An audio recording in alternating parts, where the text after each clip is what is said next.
All right, let's dive into something that is just fascinating. We're going to unpack one of the absolute weirdest, most overlooked verses in the entire Bible. Seriously, it's just a single sentence. But when you start to pull on that one little thread, you find out it unravels this massive cosmic legal drama, a full-blown courtroom battle between heaven and hell over the soul of one of the most important people in history. So where in the world do we even start with a story like this? Well, it all kicks off with this really bizarre, almost hidden verse in the New Testament, in the tiny book of Jude. For most people who read it, it's just a throwaway line. But for us, this is the key that's going to unlock the whole mystery. So there you have it. Michael, the archangel, is literally arguing with the devil over Moses' dead body.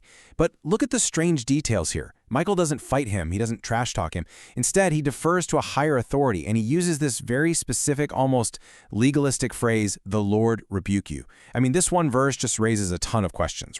And that right there is the central question that drives this entire investigation. What could possibly be so important about Moses' dead body that it would spark a legal showdown between, the biggest powers in the spiritual realm? This obviously isn't about a burial plot. This is about something way, way deeper. We're talking jurisdiction, ownership, and legacy. Okay, so to solve this mystery, we have to do what any good detective would do.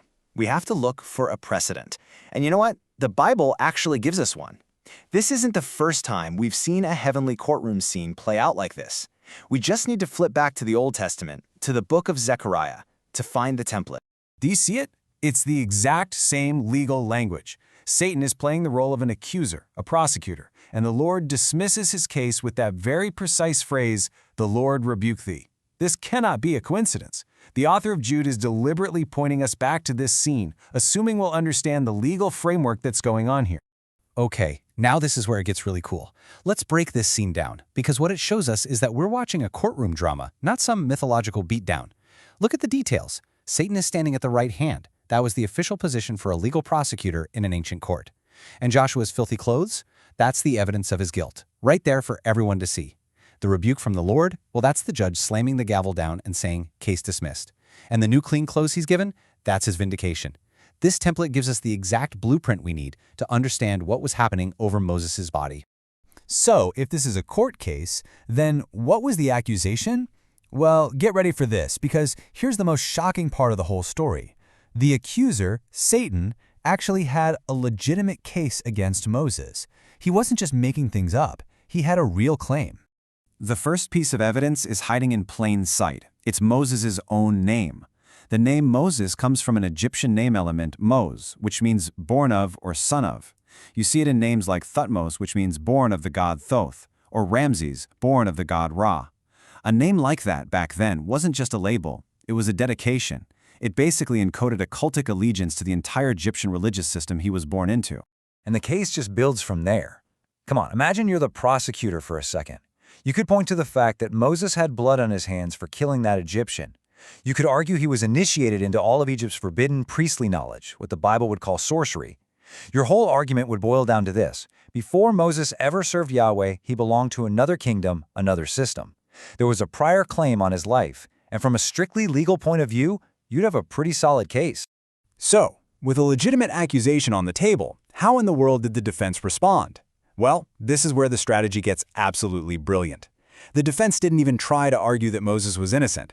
Instead, it pivoted completely and invoked a higher authority. This really lays out the core of the whole strategy. I mean, look at what Michael didn't do. He never once said Moses is innocent. He didn't deny the charges. He didn't even use his own authority as an archangel to throw the case out. Nope. Instead, he appealed to a jurisdiction that completely outranked the accusation itself. He basically said, "This case is above my pay grade. And guess what? It's above yours too. Only the Lord gets to rule on this one." And here it is, the knockout punch. The case wasn't won because Moses was pure. It was won because God's sovereign purpose for Moses' life superseded any and all prior legal claims against him. All that time in Egypt, his name, his knowledge of their systems, all of that was part of God's plan. It was an assignment, not an allegiance. So we've seen how the case for Moses' soul was won. But this isn't just some one-off event. It's more like a single case file in a much larger, sweeping cosmic legal drama that spans the entire Bible. from the accusations we see in the book of Job, all the way to the final verdict handed down in Revelation. This timeline really puts it all into perspective, doesn't it?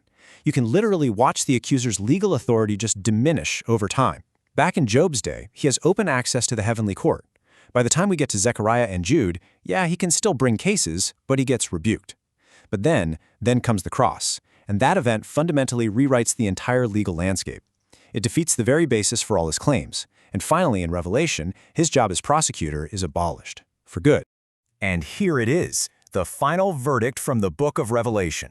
The court is adjourned permanently. The office of the accuser of our brethren is officially terminated. The entire legal mechanism that even allowed for these cases to be brought in the first place has been completely and permanently dismantled. So what was the big event that changed everything? The cross and the resurrection. The source material is crystal clear. They overcame him by the blood of the Lamb.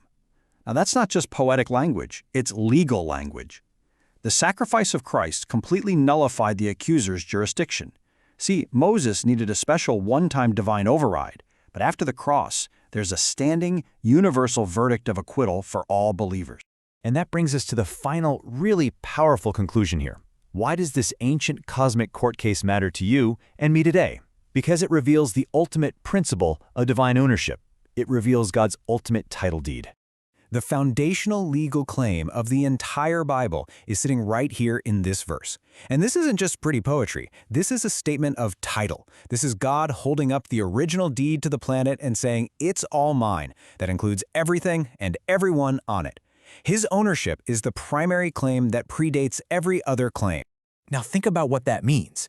If God owns the earth, and humans are made from the dust of the earth, then by the very right of creation, humans belong to God. That's the basis of his entire legal claim on us.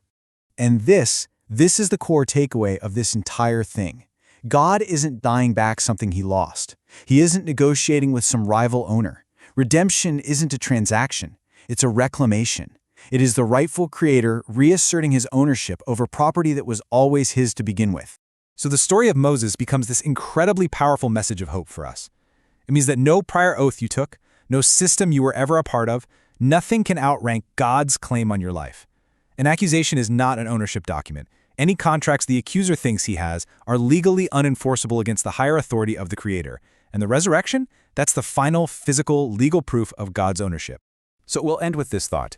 The Bible declares that in the high court of heaven, the accuser's case has been thrown out for good. His office has been permanently closed. The real question for us then is, what case are you still letting him argue in the courtroom of your own mind?